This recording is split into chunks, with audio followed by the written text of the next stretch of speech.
I'd like to introduce our fourth and final speaker for the evening, Kevin Jacob. Acts of God. Acts of God, Kevin Jacob.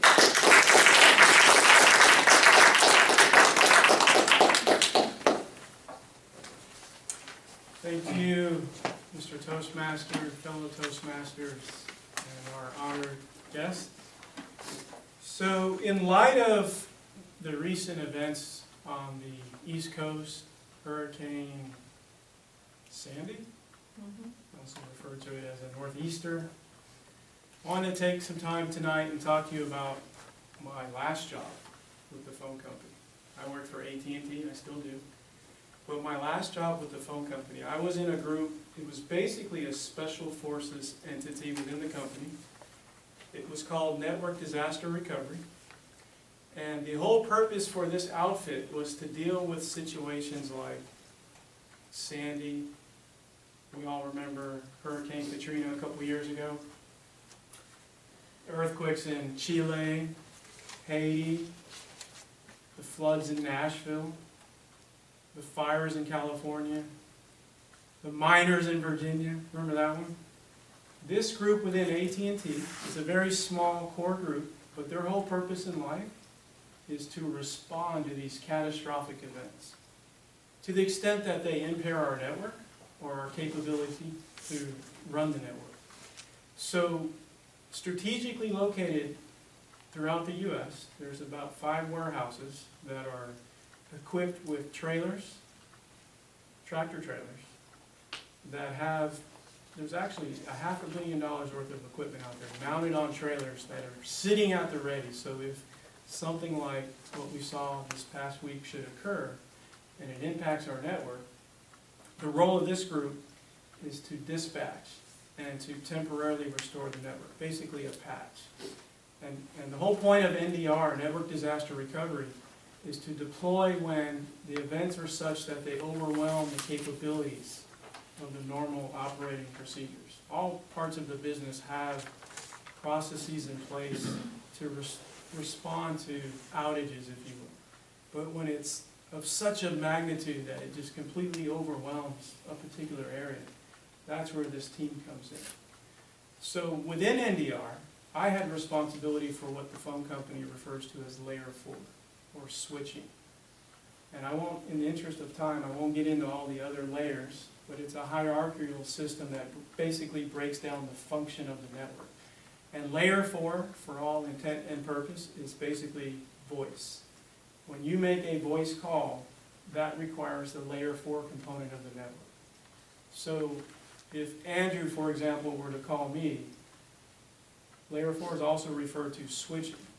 The layer 4 function would connect Andrew, the caller, to the called party, Jake, by basically looking at the numbers that came into what we call the switch, analyzing those dial digits and saying, okay, he's calling this number that is associated with this piece of equipment, which is ultimately associated with Jake.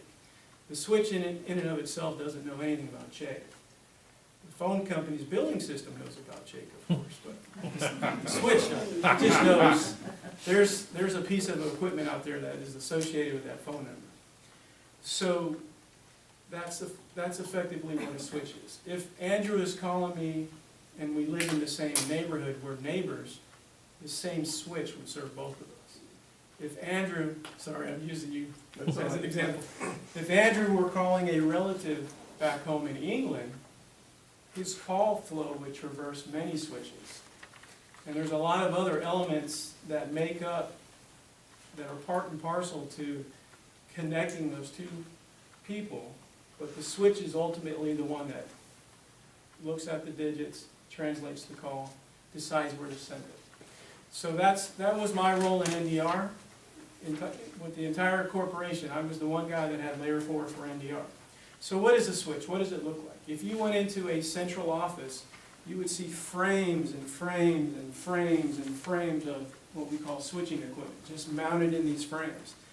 And there's multiple rows of frames and frames and frames.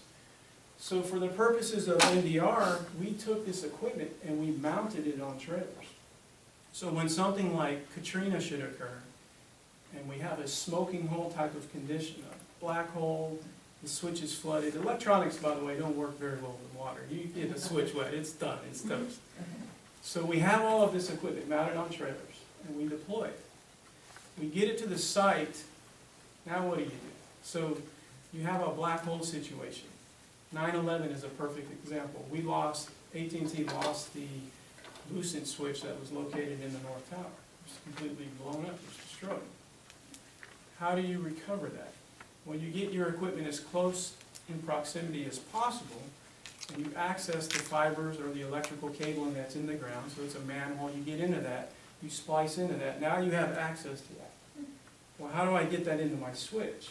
And there's other trailers, I talk about other layers, there's other trailers that perform that function. But ultimately, once this connectivity is connected to my switch, now what do? I want to talk about this. This is basically a DAT tape. Switches, all of the switches in the AT&T network are backed up regularly with 2 copies, okay? One copy is stored right there with the switch, the other copy is sent to a central location. At the same time, that trailer, that switch that I have on a trailer has a backup. So I take that backup for the trailer. I take that backup for that switch that was destroyed. We go gather that from wherever that location is. And we send those, at this point, 2 tapes to a vendor. Usually it's Lucent or Nortel. Nortel is now Ericsson or Genband, depending on what side of old Nortel we're talking about. Once the vendor has the 2 tapes in their possession, they extract that database information that was on the switch serving the area that was impacted. And they extract that and they superimpose it on the other tape, or from the other tape which has the trailer's hardware configuration. So they marry that information. And the output of that process is what we call a merge tape. So they send that merge tape back to AT&T. We boot up our switch on that merge tape, and it effectively has the same personality of the switch that was destroyed. So that's what I did with NDR. I frankly loved that job, and when I left, people asked me, actually they told me, they said, "Jay, you're only the 2nd person that's ever left here voluntarily. What is wrong with you?" It's a whole other speech why I left. It was for a good reason, not a bad reason. I have a lot of good relationships with people that are over there. In fact, I have friends, old colleagues that are currently in New Jersey and New York right now working on restoration efforts. Mr. Toastmaster.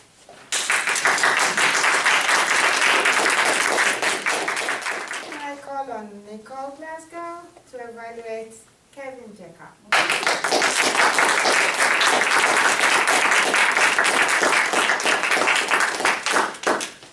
Thank you, Madam General Evaluator, fellow Toastmasters, our honored guests, and of course Jake. Now this was Project 4, and Project 4 is how to say it. And that's about using words effectively, using rhetoric, being able to visualize what the person is saying. This is definitely your strong suit. You do this beautifully. And I couldn't even write down everything you were saying, but you take things that are technical, you make them very easy to understand. Now, one of the things they talk about in here is watching out for jargon. And they say you, instead of saying conceptualize, imagine. And it's not about being simplistic yourself, it's about being able to take your concept and make it relatable to everyone. And what you were talking about as far as the network disaster recovery, that's a technical topic.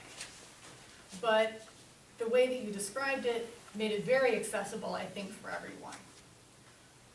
Toward the end, you started to get into the jargon a little bit, talking about the merge tapes, and this is the output of the process, and I was like, uh-oh, he's getting into the into the technical part, but I think you're running out of time too. But especially at the beginning, when I saw kind of the whole picture, it seemed like you said, okay, this is the group, this is layer 4, this is what a switch is, and you were describing that. And so I could see what your outline was. The only thing that I would have liked to see was a conclusion. To say, okay, it was very topical because we're going through that right now. But as far as saying, okay, so I'm taking you through this process, now maybe loop it back to what we're seeing today, what they're going through up in New Jersey, up in New York, and in New England. Also, little case, go ahead and put it down. Pick it up when you need it, because it's great visual aid, because it does show you exactly what you're working with. But when you're not using it, make sure you put it down. And actually, you did an awesome job, and you always do. I mean, this is your, how to say it, is your forte. It's what you do well at, and I thank you. Yeah.